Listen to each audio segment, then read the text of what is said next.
Scene kemudian membawa kita kembali ke tahun 2014. Saat itu Minji masih kecil, sementara Kim bersama Hansu dan Jin Chae-yeol sedang sibuk membantu proses pindahan ke rumah baru mereka. Minji awalnya duduk di tangga sambil menunggu ayahnya selesai beres-beres. Tak lama kemudian, beberapa anak di sekitar rumah mengajaknya bermain bersama. Karena terlalu fokus membereskan barang, Kim baru menyadari Minji sudah tidak ada. Ia pun panik bersama Hansu dan Jin Chae-yeol mencari kemana-mana. Bahkan mereka memilih mencari sendiri tanpa melapor ke polisi. Ternyata Minji ikut bermain petak umpet bersama anak-anak itu di sebuah taman. Saat mencari tempat persembunyian, ia melihat seorang wanita membuka sebuah ruangan. Rasa penasarannya membuat Minji masuk ke dalam, berpindah dari satu ruangan ke ruangan lain, hingga akhirnya tanpa sadar ia malah terjebak di dalam. Beberapa saat kemudian, Minji bertemu seorang anak SMA dan meminta tolong agar bisa keluar dari tempat itu. Kim, Hansu, dan Jin Chae-yeol masih terus mencari Minji tanpa hasil. Saat Kim hampir menghubungi bantuan, Minji akhirnya berhasil pulang. Kim dibuat takjub karena putrinya mampu mengingat setiap detail jalan menuju rumah, lalu memberitahu alamatnya kepada anak SMA yang menolongnya. Kim langsung memeluk Minji dengan penuh haru. Yang mengejutkan, Minji justru tidak menangis dan malah berusaha menenangkan ayahnya.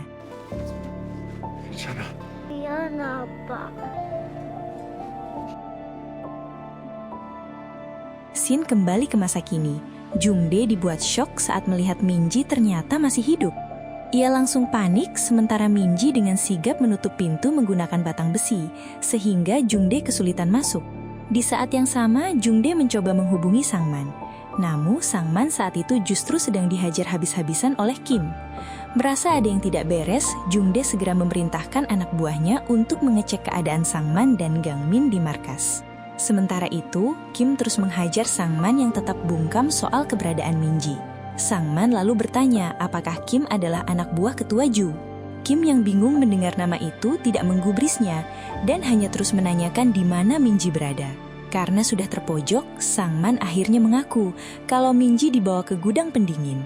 Bahkan ia mengatakan kemungkinan Minji sudah membeku hingga tewas. Ia juga mengaku hanya menjalankan perintah untuk memindahkan Minji setelah mendapat telepon dari Hyeri, putri ketua Ju. Amarah Kim langsung memuncak. Ia memperingatkan bahwa jika Minji benar-benar mati, maka tidak akan ada satupun dari mereka yang dibiarkan hidup. Sangman yang panik kemudian nekat mencoba menyerang Kim, namun usahanya berakhir tragis karena ia justru tewas di tempat akibat tersengat aliran listrik. Di sisi lain, Jin Chae-yeol kini dibawa oleh agen khusus Korea Selatan. Selama perjalanan, ia terus mengoceh soal berbagai jenis senjata hingga membuat para agen merasa kesal dan memilih mengabaikannya.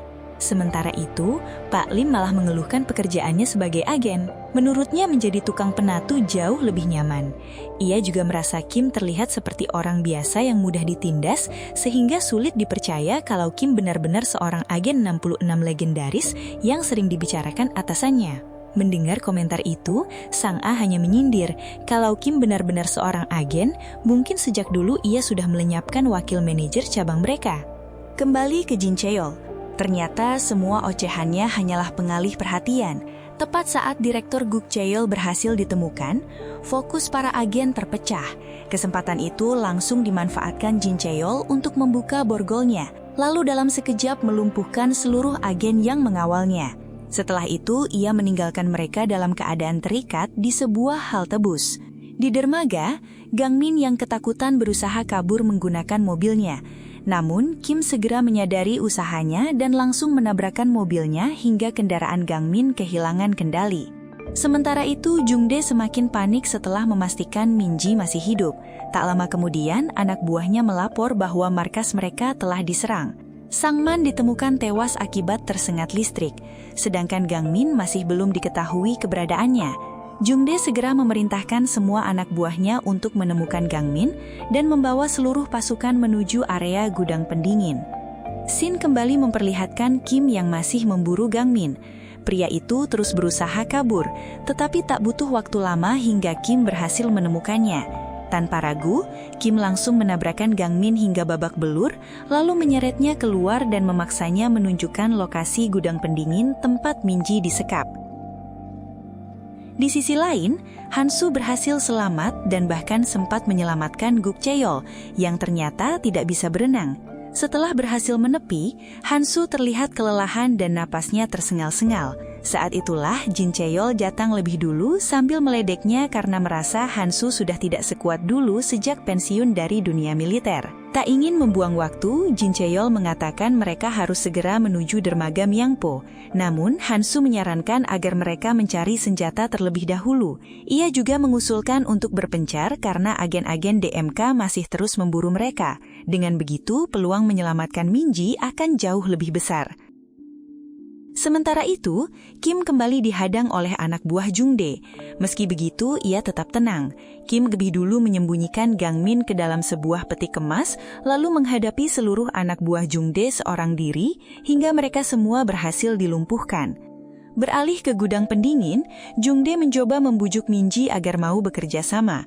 Ia menawarkan kesepakatan bahwa Minji akan dibebaskan jika bersedia tutup mulut tentang semua kejadian yang dialaminya. Jungdae juga mengancam kalau Minji menolak, ia akan mati membeku di dalam gudang itu. Namun Minji sama sekali tidak percaya. Ia menegaskan bahwa semua ucapan Jungdae hanyalah kebohongan. Menurutnya, pria itu sudah membunuh satpam yang tidak bersalah. Jadi meskipun ia dibebaskan, nasibnya pasti akan berakhir sama.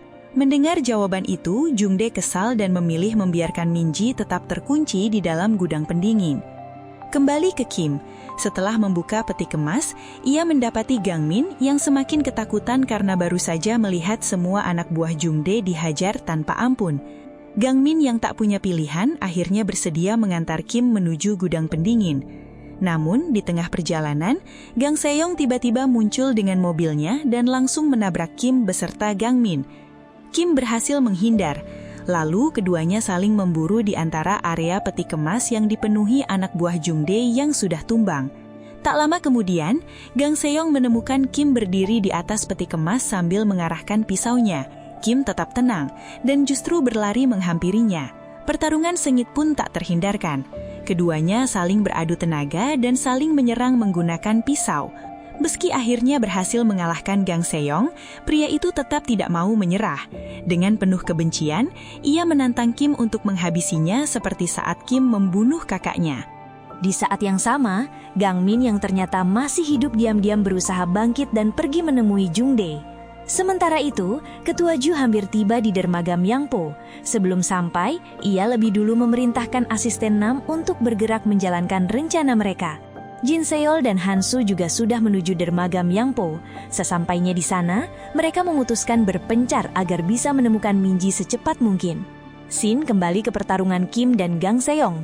Untuk kedua kalinya, Gang Seyong berhasil dikalahkan.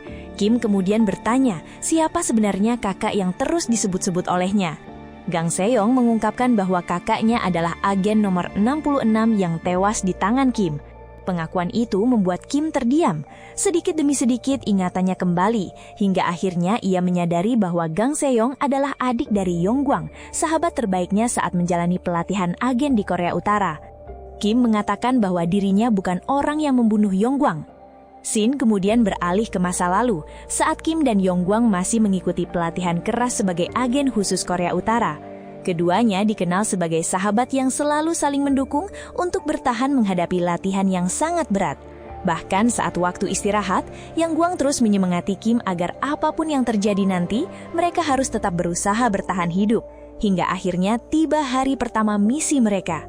Kim dan Yonggwang ditugaskan menyusup ke wilayah Korea Selatan. Namun tanpa mereka sadari, lokasi tersebut ternyata sudah dipasangi bom sebagai jebakan.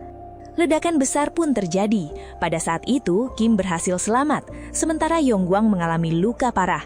Meski masih hidup, salah satu kakinya sehingga ia kehilangan banyak darah. Kim berusaha menyelamatkannya, tetapi keadaan semakin genting ketika pasukan Korea Selatan datang dan mulai menembaki seluruh agen Korea Utara. Menyadari mereka sudah terkepung, Kim memilih mengakhiri hidupnya daripada ditangkap. Namun sebelum menghembuskan napas terakhir, Yonggwang memohon kepada Kim agar tetap bertahan hidup apapun yang terjadi. Setelah mengucapkan pesan terakhir itu, Yonggwang pun meninggal dunia. Kim akhirnya mengurungkan niatnya dan menyerahkan diri hingga ditangkap oleh agen Korea Selatan. Scene kembali ke masa kini. Gang Seyong masih belum percaya dengan penjelasan Kim soal kematian kakaknya. Baginya, Kim tetaplah orang yang paling bertanggung jawab atas semua itu. Gang Seyong kembali menyerang Kim sambil menegaskan bahwa dirinya tidak percaya sedikit pun pada semua penjelasan Kim. Baginya, Kim tetap seorang pengkhianat rezim. Ia menjelaskan bahwa mereka bukanlah pengkhianat. Justru semua agen yang dikirim ke Korea Selatan sebenarnya adalah orang-orang yang sudah dibuang oleh negara mereka sendiri. Semua fakta itu ia ketahui dari Direktur Jang. Saat itu, Direktur Jang mengaku sangat menyayangkan kemampuan Kim yang luar biasa, tetapi tetap disingkirkan begitu saja. Ia bahkan mengatakan bahwa jika Kim terus bertahan hidup, baik Korea Selatan maupun Korea Utara sama-sama akan berusaha melenyapkannya. Menurutnya, Kim dan rekan-rekannya sengaja dijadikan tumbal demi membantu kenaikan jabatan Direktur Jenderal Ri In-ryong di Korea Utara. Meski begitu, Dang Seyong masih menolak mempercayainya. Hingga akhirnya, Kim mengucapkan pesan terakhir Yonggwang sebelum meninggal. Gang Seyong langsung terdiam. Emosinya bercampur aduk karena hanya orang yang benar-benar berada di sisi kakaknya saat itu yang mengetahui pesan terakhir tersebut. Sementara itu, Minji masih terjebak di dalam gudang pendingin. Di tengah rasa putus asa, ia teringat ucapan terakhirnya kepada sang ayah sebelum semua kejadian ini terjadi. Minji merasa bersalah karena ayahnya sampai berlutut meminta maaf, padahal dirinya sama sekali tidak melakukan kesalahan. Perasaan itu justru membangkitkan tekad Minji. Ia berjanji tidak akan menyerah dan harus tetap bertahan hidup demi bisa kembali pulang menemui ayahnya. Minji pun mulai mencari cara untuk keluar dari gudang dingin. Di saat yang sama, Jungdae yang berjaga di luar melihat Gang Min berjalan tertatih menghampirinya. Gang Min memberitahu bahwa ayah Minji sudah datang dan sedang mencari putrinya. Kabar itu membuat Jungdae panik, apalagi setelah Gang Min tiba-tiba jatuh pingsan di hadapannya. Tak lama kemudian, pintu gudang dingin terbuka. Jungdae diam-diam masuk dengan maksud menyerang Minji. Namun Minji yang sudah bersiap berhasil mengalihkan perhatian. Saat kesempatan datang, ia langsung memukul Jungdae hingga pria itu pingsan di tempat. Tanpa membuang waktu, Minji segera melarikan diri. Di tengah pelariannya, ia berpapasan dengan Gang Min yang mencoba mendekatinya. Minji kembali memukul Gang Min hingga tak sadarkan diri, lalu berlari meninggalkan area itu. Tak lama kemudian, Kim akhirnya menemukan gudang pendingin tempat Minji sebelumnya disekap. Namun pada saat yang sama, Minji melihat iring-iringan mobil anak buah ketua Ju memasuki kawasan dermaga. Demi menghindari mereka, Minji kembali bersembunyi di salah satu ruangan. Saat memeriksa gudang pendingin, Kim memanggil nama Minji dengan penuh kepanikan. Di sanalah ia menyadari bahwa putrinya ternyata masih hidup setelah menemukan pesan yang ditinggalkan Minji. Tanpa menunggu lama, Kim langsung bergegas mencari putrinya. Usahanya akhirnya membuahkan hasil. Dari kejauhan, Kim melihat Minji sedang berusaha kabur melewati pagar pembatas. Ia pun langsung mengejar putrinya. Sementara itu, asisten Nam tiba di markas Jungbae dan dibuat terkejut melihat kondisi markas yang sudah porak-poranda akibat kekacauan yang terjadi sebelumnya. Di sisi lain, Guk Cheol akhirnya ditemukan oleh anak buahnya. Mereka juga melaporkan bahwa Kim masih berada di sekitar dermaga. Sedangkan Hansu dan Jin Cheol berhasil meloloskan diri. Tak lama kemudian, Sang A mengembalikan dompet milik Guk Cheol, yang ternyata sudah kosong. Ponsel Guk Cheol bahkan terus menerima notifikasi transaksi karena Jin Cheol diam-diam menguras seluruh uangnya untuk berbelanja. Sementara itu, Hansu terlihat membeli sebuah motor baru yang akan digunakannya menuju dermaga Myeongpol.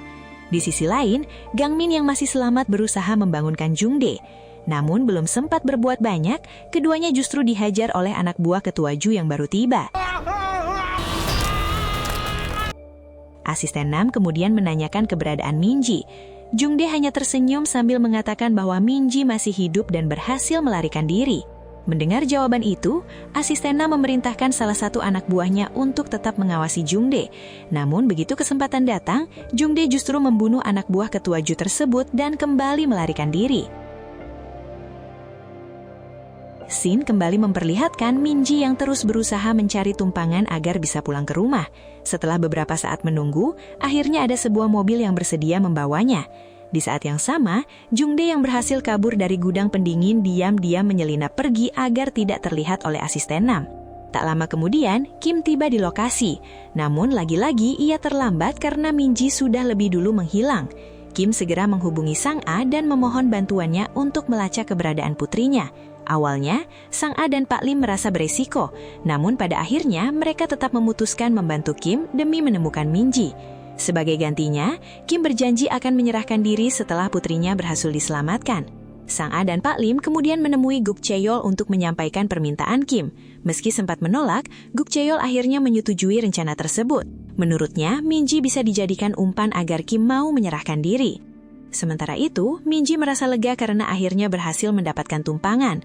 Namun tanpa ia sadari, mobil yang ditumpanginya ternyata adalah mobil milik Ketua Ju.